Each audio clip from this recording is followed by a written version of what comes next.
जय हिंद दोस्तों, एक बार फिर से स्वागत है आप सभी का हमारे यूट्यूब चैनल पर। तो हम लोग एनएमएसएस और सीएमएमएसएस की तैयारी कर रहे हैं। तो और लास्ट वीडियो में मैंने आप लोगों को ज्योग्राफी के 30 क्वेश्चन कराए थे, और जिसमें मैंने एक क्वेश्चन जो आप लोगों को होमवर्क के तौर पर दिया था, जो कि ये रहा कि सबसे बड़ा महासागर कौन सा है। ठीक है, ये क्वेश्चन आप लोगों के लिए होमवर्क में था। तो उसका ऑप्शन था अटलांटिक सागर, हिंद महासागर, आर्कटिक सागर या फिर प्रशांत महासागर। तो इसका जो सही आंसर होता हम लोग को होता प्रशांत महासागर। ठीक है, प्रशांत महासागर विश्व का सबसे बड़ा और सबसे गहरा महासागर है। तो दोस्तों, मैं आप लोगों को एक बार फिर से बताता हूँ कि हम लोग झारखंड एनएमएमएसएस और सीएमएमएसएस की तैयारी कर रहे हैं, यानी मुख्यमंत्री मेधा छात्रवृत्ति योजना और जो राष्ट्रीय साधन स्वयं मेधा छात्रवृत्ति योजना है, जिसके अंतर्गत क्लास 8 में बच्चे इस एग्जाम में अपियर होते हैं, और क्लास 9, 10, 11, 12 आपको 4 साल 1-1 हज़ार हर महीना, यानी 48 हज़ार टोटल आपको 4 साल में मिलता है, अगर आप इस स्कॉलरशिप को क्वालिफाई करते हैं तो। ठीक है, तो एनएमएसएस जो था, इसका स्कॉलरशिप का अप्लाई डेट ख़त्म हो चुका है, मतलब एप्लीकेशन अभी रिसीव नहीं किया जाएगा। बट अगर आप अभी तक सीएमएमएसएस यानी मुख्यमंत्री मेधा छात्रवृत्ति योजना, झारखंड मुख्यमंत्री मेधा छात्रवृत्ति योजना में अप्लाई अभी तक नहीं किए हैं, आप क्लास 8 इस बार दे चुके हैं बोर्ड, और आप अपने रिजल्ट का वेट कर रहे हैं, तो ये आप ही के लिए है। आप अभी भी समय है, 20 तारीख लास्ट डेट है, आप ज़रूर अप्लाई कीजिए, और अप्लाई करने के बाद हमारे चैनल पे आ जाइए और तैयारी कीजिए। ठीक है, आपका जो सीएमएमएसएस का अभी एग्ज़ाम डेट क्लियर नहीं हुआ है, मे बी नेक्स्ट मंथ आपका हो सकता है डेट क्लियर, मतलब डेट दिया जाए। तो अभी आपके पास समय है, आप चाहें तो उसका तैयारी कर सकते हैं, और अपने आप को एक स्कॉलरशिप दिलवा सकते हैं, जो कि आपको पढ़ाई में बहुत ज़्यादा हेल्प करने वाला है। ठीक है, अगर आप इस एग्ज़ाम को क्लियर कर लेते हैं। तो चलिए हम लोग बोलते हैं हमारे क्लास में, और आज की क्लास में भी हम लोग ज्योग्राफी के 20 क्वेश्चंस देखेंगे, जो कि हमारे या तो प्रीवियस ईयर क्वेश्चन है, या फिर वेरी वेरी इंपॉर्टेंट क्वेश्चन है, जो कि आपके आने वाले एग्जाम में आ सकते हैं। ठीक है, तो चलिए हम लोग आज के हमारा पहला क्वेश्चन से शुरुआत करते हैं, जो कि है कि भारत का सबसे ठंडा स्थान कौन सा है। ठीक है, भारत का सबसे ठंडा स्थान कौन सा है। Option number A Shillong, option number B Kullu, option number C Dras, या फिर ऑप्शन नंबर डी मसूरी। तो इस क्वेश्चन का आंसर क्या हो जाएगा, इसका आंसर होगा ऑप्शन नंबर सी, यानी द्रास। द्रास जो है, देखिए, लद्दाख में स्थित है, और इसे भारत का शीत मरुस्थल भी कहा जाता है, जो कि भारत का सबसे ठंडा स्थान है। ठीक है, तो भारत का सबसे ठंडा स्थान क्या हो गया, द्रास। नेक्स्ट क्वेश्चन हम लोग देखते हैं, क्वेश्चन नंबर 32, कि कौन सा ग्रह अपने अक्ष पर सबसे तेजी से घूमता है। कौन सा ऐसा ग्रह है जो अपने अक्ष पर सबसे तेजी से घूमता है। ऑप्शन नंबर ए शनि ग्रह, option number B Brihaspati, option number C पृथ्वी, या फिर ऑप्शन नंबर डी मंगल। ठीक है, तो इस क्वेश्चन का सही आंसर हो जाएगा ऑप्शन नंबर बी, यानी बृहस्पति। देखिए, बृहस्पति आकार के हिसाब से भी सौरमंडल का सबसे बड़ा ग्रह है, और साथ ही साथ ये अपनी धुरी पर सबसे अधिक तेजी से भी घूमता है, यानी 10 घंटे में, करीब करीब 10 घंटे में ये एक चक्कर लगा लेता है। ठीक है, तो सौरमंडल में सबसे अधिक तेजी से घूमने वाला ग्रह कौन सा हो गया, बृहस्पति। ठीक है, नेक्स्ट क्वेश्चन हम देखते हैं, क्वेश्चन नंबर 33, की भारत की जलवायु किस प्रकार की है।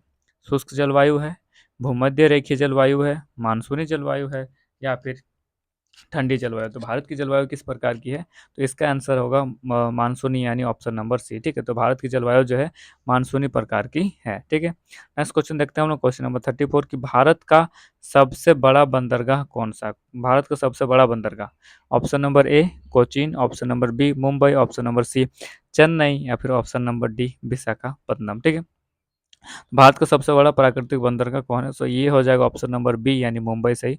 तो देखिए, मुंबई भारत का सबसे बड़ा और सबसे मतलब प्रमुख प्राकृतिक बंदरगाह। ठीक है, नेक्स्ट क्वेश्चन हम लोग देखते हैं, क्वेश्चन नंबर 35, की कौन सी मिट्टी कपास की खेती के लिए उपयुक्त होती है। ठीक है, कपास की खेती के लिए कौन सी मिट्टी जो है वो सबसे ज़्यादा अच्छी होती है, उपयुक्त होती है। ऑप्शन नंबर ए जलोढ़ मिट्टी, ऑप्शन नंबर बी काली मिट्टी, ऑप्शन नंबर सी लाल मिट्टी, या फिर ऑप्शन नंबर डी रेतीली मिट्टी। तो इस क्वेश्चन का जो सही आंसर हो जाएगा, वो हो जाएगा हमारा ऑप्शन नंबर बी, यानी काली मिट्टी। देखिए, काली मिट्टी के बारे में कहा जाता है कि स्पेशली कपास का खेती के लिए, और काली काली मिट्टी को एक और नाम से भी हम लोग जानते हैं, जिसे कहते हैं रेगुर। ठीक है, तो काली मिट्टी या रेगुर मिट्टी, ये ऐसी मिट्टी है जो कपास की खेती के लिए सबसे उत्तम होती है। ठीक है, तो इस क्वेश्चन का सही आंसर था हमारा ऑप्शन नंबर बी, यानी काली मिट्टी।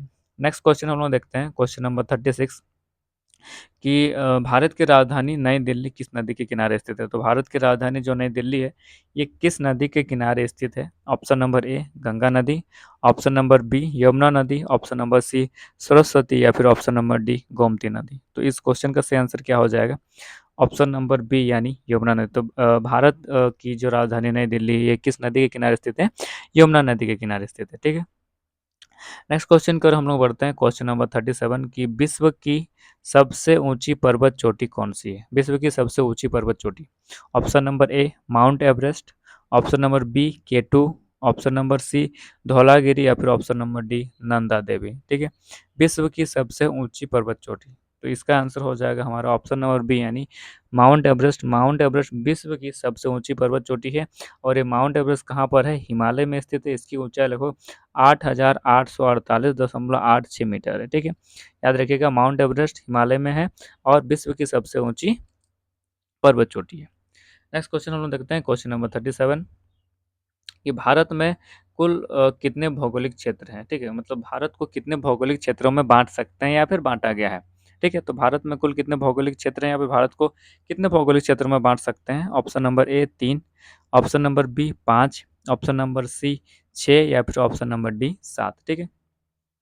इस क्वेश्चन का जो सही आंसर हो जाएगा हमारा ऑप्शन नंबर डी यानी 7 जो होगा, क्योंकि देखिए भारत में हिमालय भी है, भारत में मैदानी क्षेत्र भी है, भारत में मरुस्थलीय क्षेत्र भी है, भारत में तटीय क्षेत्र भी है, भारत में पर्वतीय क्षेत्र पहाड़, मतलब इस तरह से भारत को जो है हम लोग 7 भौगोलिक क्षेत्र में बांट सकते हैं। ठीक है, मरुस्थल हो गया आपका, मैदान हो गया, हिमालय क्षेत्र हो गया आपका, रेगिस्तान हो गया आपका, तटीय क्षेत्र हो गया। ठीक है, इस तरह से कुल भौगोलिक क्षेत्र कितने प्रकार के भौगोलिक क्षेत्र भारत में है? तो 7 प्रकार के।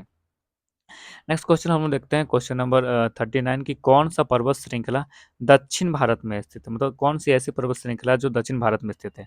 Option number A Aravalli, option number B Vindhyachal, option number C Satpura या फिर ऑप्शन नंबर डी पूर्वी घाट। ठीक है, अब फिर से देखिए option number A Aravalli, option number B Vindhyachal, option number C Satpura या फिर ऑप्शन नंबर डी पूर्वी घाट। तो इस क्वेश्चन का सही आंसर हो जाएगा ऑप्शन नंबर डी यानी पूर्वी घाट। पूर्वी घाट भारत के दक्षिण में स्थित एक प्रमुख पर्वतमाला है।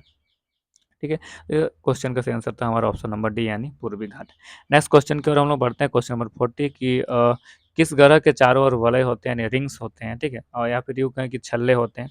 ऑप्शन नंबर ए पृथ्वी, ऑप्शन नंबर बी मंगल, ऑप्शन नंबर सी शनि या फिर ऑप्शन नंबर डी बुध। तो कौन सा ऐसा ग्रह है जिसके चारों ओर क्या पाया जाता है? रिंग पाया जाता है, वलय पाया जाता है, छल्ला पाया जाता है। तो ये क्वेश्चन बहुत ईजी था मेरे ख्याल से, तो इसका आंसर हो जाएगा शनि। ठीक है, शनि ग्रह आप लोग देखे भी होंगे, हमारे सौरमंडल का सबसे खूबसूरत ग्रह भी इसे कहा जाता है। ठीक है, और ये जो शनि ग्रह है इसके चारों ओर क्या पाया जाता है? वलय पाया जाता है, जिसको रिंग्स बोलते हैं या फिर इसको छल्ले भी बोला जाता है। ठीक है, तो शनि ग्रह के चारों ओर क्या पाए जाते हैं? छल्ले पाए जाते हैं। नेक्स्ट क्वेश्चन की ओर हम लोग बढ़ते हैं। क्वेश्चन नंबर 41 कि कौन सी सबसे पुरानी पर्वत श्रृंखला है? सबसे पुरानी पर्वत श्रृंखला कौन सी है? Option number A Himalaya, option number B Vindhyachal, option number C Aravalli, option number D Satpura. तो इसका सही आंसर क्या हो जाएगा? सबसे पुरानी पर्वत श्रृंखला पूछा गया। ठीक है, सबसे पुरानी पर्वत श्रृंखला हो जाएगी अरावली। ठीक है, अरावली के बारे में अगर हम लोग जानें तो इसको विश्व की सबसे पुरानी पर्वत श्रृंखलाओं में से एक माना जाता है। ठीक है, और इस क्वेश्चन का आंसर भी हमारा है अरावली। तो ऑप्शन नंबर सी यानी अरावली जो है विश्व की सबसे पुरानी पर्वत श्रृंखला में से एक है। ठीक है। नेक्स्ट क्वेश्चन देखते हैं कि रेगिस्तान में किस प्रकार की मिट्टी पाई जाती है? ऑप्शन नंबर ए जलोढ़ मृदा, ऑप्शन नंबर बी काली मिट्टी, ऑप्शन नंबर सी लाल मिट्टी या फिर ऑप्शन नंबर डी बालुई मिट्टी। तो रेगिस्तान में किस प्रकार की मिट्टी पाई जाएगी? ठीक है, रेगिस्तान है तो उसमें बालू होगा, तो वहाँ पर किस प्रकार की मिट्टी पाई जाएगी? तो बालुई मिट्टी। ठीक है, तो इसका आंसर हो जाएगा ऑप्शन नंबर डी यानी बालुई मिट्टी। ठीक है। नेक्स्ट हम लोग देखते हैं क्वेश्चन नंबर 43। क्वेश्चन नंबर 43 है हमारा कि कौन सा राज्य पूर्व का प्रवेश द्वार कहलाता है? ठीक है, किस राज्य को पूर्व का प्रवेश द्वार कहते हैं? ठीक है, option number A Sikkim, option number B Assam, option number C Nagaland या फिर option number D Arunachal Pradesh. तो कौन सा ऐसा राज्य है जिसे हम लोग पूर्व का प्रवेश द्वार कहते हैं? ठीक है, पूर्व का प्रवेश द्वार की संख्या दी जाती है। इस क्वेश्चन का सही आंसर हो जाएगा ऑप्शन नंबर बी यानी असम। असम को पूर्व का प्रवेश द्वार कहा जाता है। ठीक है, तो याद रखिएगा असम। नेक्स्ट क्वेश्चन हम लोग देखते हैं। क्वेश्चन नंबर 44 की पृथ्वी की सबसे बाहरी परत को क्या कहा जाता है? पृथ्वी की सबसे ऊपरी परत है जो बाहरी परत, उसे क्या कहते हैं हम लोग?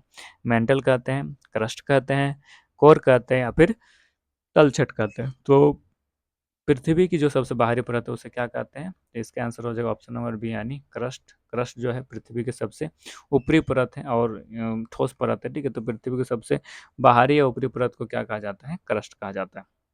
यानी ऑप्शन नंबर बी जो हो जाएगा इस क्वेश्चन का सही आंसर होगा। नेक्स्ट क्वेश्चन हम लोग देखते हैं क्वेश्चन नंबर 45 की झील जो समुद्र जल से बनी है, मतलब ऐसी झील जिसमें समुद्र जैसा ही पानी मिलता है, यानी नमकीन पानी मिलता है, ठीक है। तो खारे पानी की झील बोलिए, नमकीन पानी वाली झील बोलिए, या फिर समुद्र जल वाली झील बोलिए, तो इनमें से कौन सी ऐसी झील है जो खारे पानी की झील है?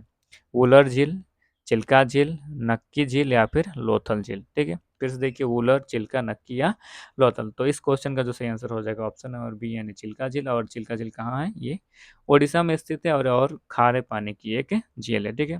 चिल्का झील से बहुत बार क्वेश्चन पूछा गया कि, ठीक है। तो ये याद याद रखिएगा, चिल्का झील कहाँ है? तो चिल्का झील ओडिशा में है और ये खारे पानी की झील है, मीठे पानी की झील नहीं है। नेक्स्ट क्वेश्चन हम देखते हैं क्वेश्चन नंबर 46 की नदियों का मिलन स्थल क्या कहलाता है? मतलब जहाँ पर दो नदियाँ आपस में मिलती है उस स्थान को हम लोग क्या कहते हैं? उद्गम कहते हैं, संगम कहते हैं, मुख कहते हैं या फिर बांध कहते हैं। तो बांध के बारे में हम लोग जानते होंगे, जहाँ पर पानी रोका जाता है, ठीक है, स्ट्रक्चर बनाया जाता है और पानी रोका जाता है। मुख एक प्रकार का जहाँ से निकलता है, ठीक है। और उद्गम भी, जहाँ से कोई चीज़ निकलता है उसको हम उद्गम बोल सकते हैं। लेकिन नदियाँ जहाँ पर मिलती है उसे हम लोग क्या कहते हैं? संगम कहते हैं। और इस क्वेश्चन का सही आंसर भी हो जाएगा ऑप्शन नंबर बी यानी संगम, ठीक है। जहाँ पर दो नदियाँ आपस में मिलती है वहाँ पर उसे हम लोग क्या कहते हैं? संगम कहते हैं। दो या दो से अधिक, मतलब ऐसा ज़रूरी नहीं कि केवल दो ही नदी मिले तो ही संगम कहेंगे। दो या दो से अधिक नदियाँ भी अगर मिलती है तो उसे हम लोग क्या कहेंगे? संगम ही कहेंगे, ठीक है। नेक्स्ट क्वेश्चन हम देखते हैं क्वेश्चन नंबर 47 की वर्षा मापने के यंत्र क्या कहलाता है, ठीक है।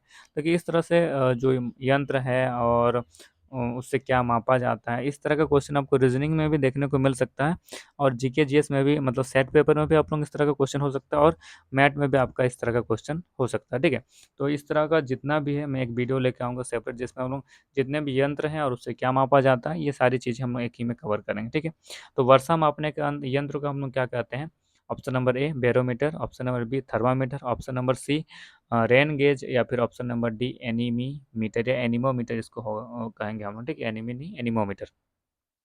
तो आपको पता होगा लास्ट क्लास में जब मैंने बताया था, इस तरह का एक क्वेश्चन हम लोगों को मिला था कि शायद वो थर्मामीटर से था कि तापमान किससे मापा जाता है। तो तापमान किससे मापते हैं हम लोग?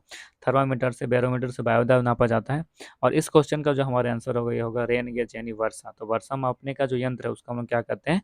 रेन गेज, ठीक है। रेन गेज वर्षा मापने का यंत्र है, यानी इस क्वेश्चन का सही आंसर होगा option number C, rain gauge. Next question हम देखते हैं क्वेश्चन नंबर 48 की कौन सी नदी ब्रह्मपुत्र की सहायक नदी है? तो कौन सी ऐसी नदी है जो इनमें से, मतलब इनमें से कौन सी ऐसी नदी है जो ब्रह्मपुत्र नदी की सहायक नदी है? Option number A Betwa, option number B Lohit, option number C Chambal या फिर ऑप्शन नंबर डी कृष्णा। तो इस क्वेश्चन का सही आंसर हो जाएगा ऑप्शन नंबर बी यानी लोहित। तो लोहित नदी जो है ये ब्रह्मपुत्र नदी की प्रमुख सहायक नदी, ठीक है। नेक्स्ट क्वेश्चन देखते हैं क्वेश्चन नंबर 49 की जलवायु परिवर्तन का मुख्य कारण क्या है? ठीक है, जलवायु जो परिवर्तन हो रहा है दिन पर दिन, तो इसका मुख्य कारण क्या है? वनों की कटाई, वर्षा, जनसंख्या या फिर पहाड़ों की ऊंचाई? तो इस क्वेश्चन को बिना डाउट आप लोग कह सकते हैं कि वनों की कटाई जो है वो जलवायु परिवर्तन का प्रमुख कारण है, ठीक है। वन कटते हैं जिससे वातावरण में कार्बन डाइऑक्साइड की मात्रा बढ़ती है और यही जो है जलवायु परिवर्तन का एक प्रमुख कारण है, ठीक है। नेक्स्ट क्वेश्चन हम लोग देखते हैं क्वेश्चन नंबर 50 की किस महासागर को हिंद महासागर कहा जाता है? जो भारत के दक्षिण में है, जो अंटार्कटिका के पास है, जो जापान के पास है या फिर जो अमेरिका के पास है, ठीक है। तो ये क्वेश्चन मैं आप लोगों के लिए होमवर्क के तौर पर देता हूँ।